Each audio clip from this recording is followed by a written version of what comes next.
Presiden RI Prabowo Subianto meminta jajaran anggota Kabinet Merah Putih untuk duduk dan berkoordinasi bersama dalam mencari solusi mengurangi biaya haji agar lebih terjangkau lagi bagi umat Islam di Indonesia. Dalam sambutannya saat meresmikan Terminal Khusus Haji dan Umroh di Terminal 2F, Bandara Internasional Soekarno-Hatta, Tangerang, Banten, Minggu 4 Mei 2025, Prabowo mengatakan bahwa pemerintah berupaya memberi pelayanan terbaik kepada jamaah haji karena mereka telah menabung dan menunggu cukup lama. Meski biaya ibadah haji pada pemerintahannya sudah turun sebanyak 4 juta, Prabowo mengaku masih belum puas akan penurunan tersebut. Prabowo ingin biaya haji di Indonesia lebih terjangkau dari negara tetangga.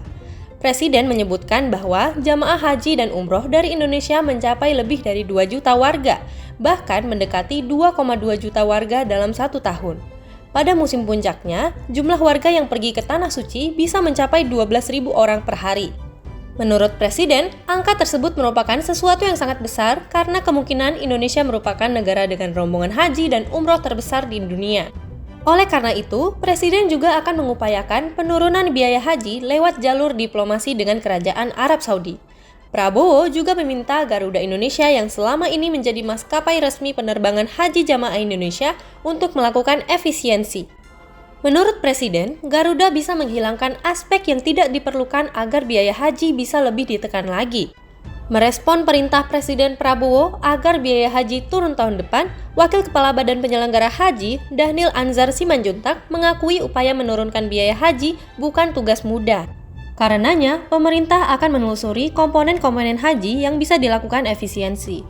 Menurut Dhanil, efisiensi biaya haji bisa dilakukan mulai dari menekan biaya catering hingga transportasi atau penerbangan. Dhanil mengatakan 30% dari total biaya haji dikeluarkan untuk pembiayaan transportasi. Menurut Dhanil, ada hal yang bisa dilakukan untuk menekan biaya penerbangan, yakni mengupayakan pesawat menuju ke tanah air tidak hanya mengangkut kursi kosong. Upaya itu akan dilakukan lewat skema kerjasama dengan sektor pariwisata Arab Saudi. Sementara itu, Menteri Agama Nasaruddin Umar mengatakan banyak faktor yang membuat biaya haji menjadi besar. Menurutnya, upaya menurunkan biaya bisa dilakukan dengan efisiensi atau penghematan. Cara itu pula yang dilakukan dalam menurunkan ongkos haji tahun 2025 sebesar 4 juta.